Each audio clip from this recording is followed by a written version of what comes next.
So, in response to these tapes coming out, the Robert Hur tapes coming out, there is, of course, a big pile-on of Joe Biden for choosing to run again now that it's too late to do anything about it. So, Beto Yeah, O'Rourke, it's all his fault. Yeah. yeah, yeah, Beto O'Rourke really wants you to know how pissed off he is at Joe Biden for having run again and failed this country. So here he is on Pod Save America. Just to be clear, Biden should not have run again. And to be even Well, more it's very clear, brave of he you now, failed Beto. this country Yeah. in the most important job that he had. In fact, the entire rationale for his presidency the first time and the rationale he tried to sell us on for his attempt to run for re-election. Only I can stop Donald Trump. And he failed to do that. And it's not just you and me, but our kids and grandkids and the generations that follow that might have to pay the price for this. We might very well lose, the greatest country that this world has ever known.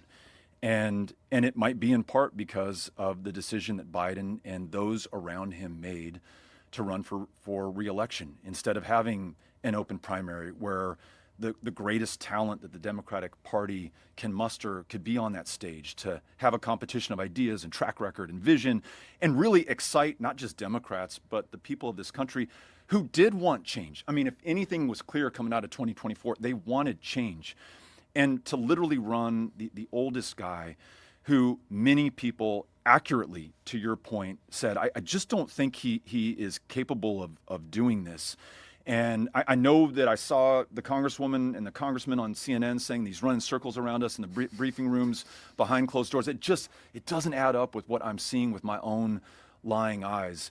I think that credibility problem is going to persist up until when Democrats say we fucked up and we made a terrible mistake. Well, yeah. Yeah, you definitely have a big credibility problem moving forward. There's no doubt about that. That is a very brave stand to take now. Yes, exactly.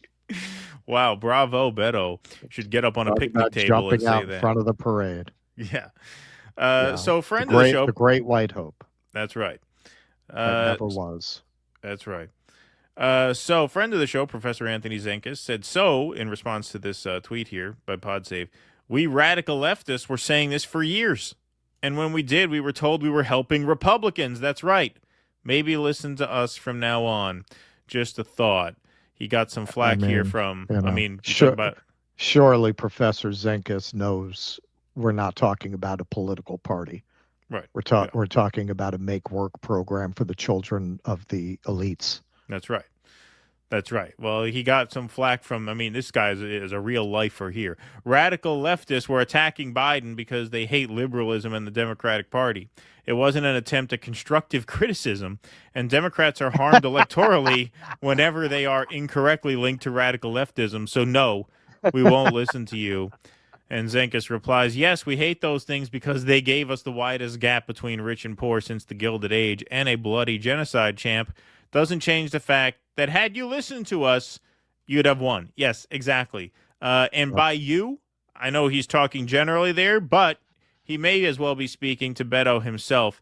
This was one of the last days of the before times, right before the COVID lockdowns, right before Super Tuesday. This was Monday night, the Monday before Monday Super night Tuesday. Massacre. The Monday Night Massacre, the big rally in Texas with Beto O'Rourke, Pete Buttigieg, and Amy Klobuchar after Barack Obama got the gang together to rally behind Joe Biden. So here is Beto O'Rourke. Yes, the same Beto O'Rourke we just heard from a minute ago on the eve of Super Tuesday 2020.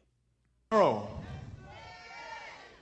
March 3rd, 2020, I will be casting my ballot for Joe Biden.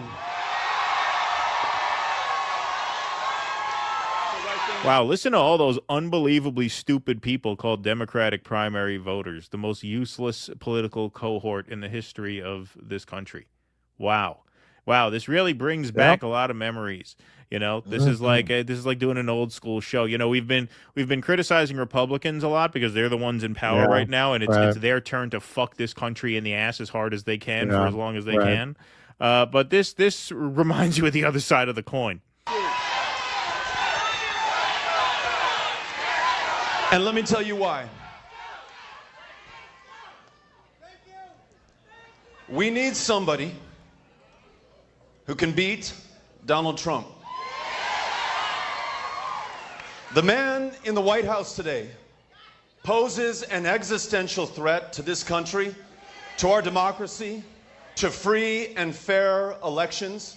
And we need somebody who can beat him. And in Joe Biden, we have that man. We have someone who, in fact, is the antithesis of Donald Trump. Okay, here's what you have to understand. You never had that man. You never had that man. Had it not been for COVID and the lockdowns and the, you know, just chaos that the world was thrown into over the course of the ensuing 8 months, Donald Trump would have beaten Joe Biden very badly in 2020. You never had that man. The election of Joe Biden, I wrote an article about this on the eve of Trump's second inauguration. It was an accident of history. That's what it was. Yeah, right. That's what it was. 2016 was the canary in the coal mine, and 2020 was the fluke. Right. Liberalism imploded. Centrism imploded because, as Professor Zenis said there, the widest gap between rich and poor since the Gilded Age and a bloody genocide. The center could no longer hold, and the only reason they were able to regain power for a brief moment is because of this global emergency that Trump was seen as unfit to handle. But if it weren't for that, Trump would have won in 2020. And you know what? You'd probably been better off just letting him win in 2020 because you would have had 4 more years of essentially Mitt Romney with mean tweets. Instead, now we have like actual Hitlerism because you pissed him off. We have Mussolini with meme coins. Yeah, now we have Mussolini with meme coins. It could have been Mitt Romney with mean tweets. Instead, you got Mussolini with meme coins. Exactly. That's a good way to put it. But yeah, I mean, this was just an unbelievable blunder. And I wonder if Beto O'Rourke, you know, because now he has strong words for Joe Biden.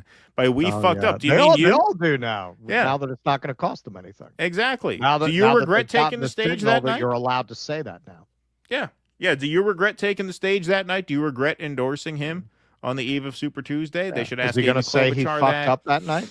Yeah. Did he fuck up that night? Right. Yeah. Did Amy Klobuchar fuck up that night? Did Pete Buttigieg? Did Barack Obama fuck up by making it happen? Did James Clyburn? Can't say anything about James Clyburn. I just saw this. Yeah, I saw the clip where he said he thinks he could have served. He could have served again. An hour later, it comes out he has cancer. He said that an hour before the cancer diagnosis dropped. Yeah. Did James Clyburn fuck up? That's called karma, baby. Yeah, exactly. Yeah. Did James Clyburn fuck up? Like, you talk about an accounting. There needs to be personal accountability. And all these people need to be banished from political life. Instead, who are they banishing? David Hogg, the one guy who comes in and says, hey, you know what? We need a change around here. Get the hell out. Right? Meanwhile, all these people are still in good standing. We were supposed to pick a Zay-Zem. Yeah, right. You're yeah, exactly. Right. That's not going to work. That's not going to work for us. Exactly. Yeah. Pathetic stuff. Really pathetic. Hey, thanks for watching our video. We're currently raising money to produce our documentary film on the Uhuru movement. Go to givesendgo.com/do dissidents to chip in. Every dollar you give goes towards the project. We do not take any kind of salary on these. We mostly live on Gatorade when we're on the road, so even solid food is iffy. You know, just enough to get by. But we do not take any pay for this. Every dollar actually goes into what we need to shoot the project. The Uhuru movement is a subject that really deserves more exposure. Everybody heard about it through the court case, and that was an important thing to elevate. But they've done incredible community work demonstrating a different way that is socialist and not dependent on the government at the same time, which a lot of people don't even realize that still exists in the tradition of the Black Panther food and education programs. And to show there is such a strong community like that with such strong leadership is really important, particularly at this historical moment. Yeah, so we're really excited about doing the project, but we need your help. So go to givesendgo.com/do dissidents to chip in. Thanks very much for your support. Please clap.